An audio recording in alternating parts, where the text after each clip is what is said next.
Cliff was one of the 2,500 Australian airmen who flew on D-Day. So Cliff, tell us about what you were doing on D-Day. Well, before I start to mention anything like that, I'd just like to say this. The first part of the concert, referring to all those tunes that were prevalent at the time, certainly takes you back more than any other factor. Every station that I was at its own dance band, and half the staff were WAAF, and so a good time was had by all. Now, getting on to the D-Day bit, our crew was seconded to do what is known as window dressing. In other words, what we were doing, we were flying as a decoy to confuse the Germans as to where the landing was going to take place. So basically what we were doing, we were flying in Wellingtons on this occasion towards Calais. And we were throwing out what is known as window. Now, if you don't know what window is, they were aluminium alfoil strips of varying lengths and varying widths. And of course it confused the radar, and the Germans were unable to ascertain exactly what was going on, but something was happening. As a result, they concentrated their air force and their armoury on Calais. As you know, the landing took place at Normandy. The end result was that the Allies were able to get a good foothold before the Germans actually woke up to what was happening, so really caught them a bit flat-footed.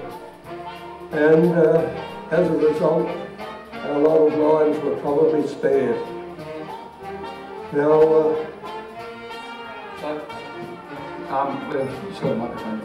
Cliff, what was the worst days you flew on? Well, three of them come to mind: Dortmund Ems, the market gardening, and the Nuremberg raid. I'll deal with the Nuremberg raid first. It was supposed to be an easy sortie. In other words, we were going to be flying through 10 tenths cloud all the way to the target. We got to the Dutch coast, and lo and behold, it's broad, as the Scotch would say, a broad thing like neck. There was not a cloud to be seen, full moon, and we didn't have to navigate. All you did was follow all the burning aircraft all the way to the target.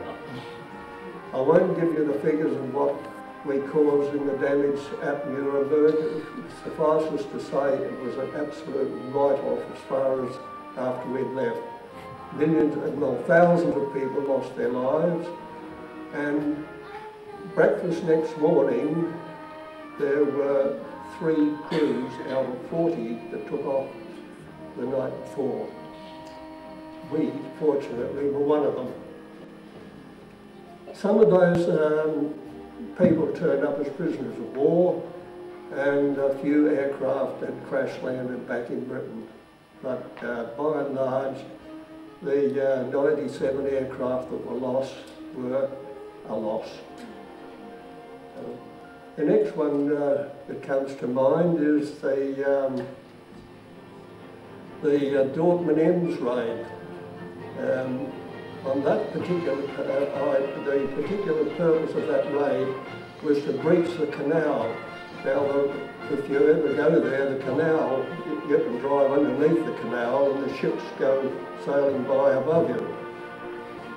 We were using, they'd had many occasions where they had tried to breach the canal and been unsuccessful, so we were on this occasion using what was known as tall boys. It was a bomb which weighed nearly 10 tonnes. It was about a length of 3.5 44-gallon drums on end, high test field, and they penetrated deep down into the ground, and of course it was like an earthquake when they erupted. We were fortunate enough to be able to breach the canal, and that upset the German war machine more than any other single factor, because all their equipment was being transported through the canals. Unfortunately, on that occasion, a night fighter, instead of normally attacking from the rear, attacked from the front, and we were very badly shot up. And my bomber got blinded, and after his face was shot away, he spent the rest of his life as a blind man. We landed back in England on one motor, and there were 3 DFCs and 2 DFMs handed to the crew. But the other one was the raids on the Walcheren Islands. They were trying to get paratroopers had been landed behind the lines, and they were trying to get reinforcements through. And to do so, they had to go through the Walcheren canals. The Germans had put the 88mm guns on the banks of the canals, on the dikes at least, I beg your pardon. And I don't know whether you know anything about the 88mm cannon that the Germans had, but they would, one of those cannons would take out a Sherman tank with a direct hit to just blow it to pieces. It was the most potent piece of weaponry in the Germans' armoury. Even the best of the Russian tanks feared it. Well, unfortunately, we were attacked. When we went over to do that particular raid, we were on we were following through in one aircraft behind the other. The aircraft in front of us got a direct hit. We took out the gun, and the aircraft behind us got a direct hit. We were using 20-second delayed fuses on the bombs, and as a result, of course, they had time to fire and take out the aircraft behind us. I tell you what, it's not a pretty sight to see an aircraft just disintegrate in front of you or behind you. When you realise that there were 7 men in each aircraft. So, unfortunately, that's the way it was. And I consider myself very lucky to be one of those that come through. So Cliff, you told me once that no one ever wins in war. There was one day when you saved your crew's life, and the life of the German. Yeah. Tell us about the night fighter you let go. Excuse me. Yes, on one occasion we were in the target area, and there was a lot of cloud around. And the searchlights on the crowd lighted up like daylight.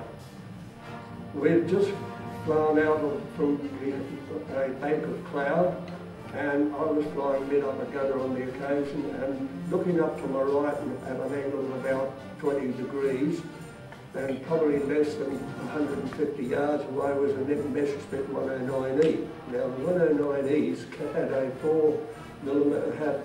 4.5 cannons in the nose of them, and they were a very potent piece of machinery. He was as surprised to see me as I was to see him. Discretion being the better part of valour, I thought, well, if I have a shot at him, then he's going to get a bit angry and probably want to have a shot at us. So I turned the guns away, waved to him. He saluted, waved back, over his wing, peeled off, and never saw him again. I only hope he, like me, made it through the war. But they were some of the other things. There were many other things that I could recount, but you get the idea. None of us were untouched by the war. And I don't think there was a family in Australia that didn't know someone that didn't come back. And I lost my best friend, and who was also my cousin. He was flying Beaufighters on the island of Walcheren to take out the same gun emplacements that we were flying on. He'd finished his tour of operations, and I had a phone call from him to get myself down to London, and we'd have a meeting down there and go and do what you normally do in London, go to a theatre or whatever. And Guy Gibson, no doubt you've heard of, was the commander of the squadron. And he said to my cousin, he said, we're one pilot short for a raid. What about it? And he said, okay. Needless to say, he unfortunately boarded that night. The next day I was called to the office, and the CO said, there's a phone call for you. I said, oh. Picked up the phone, it was Guy Gibson. He said, I'm afraid Colin won't be needing you in London. He was killed last night.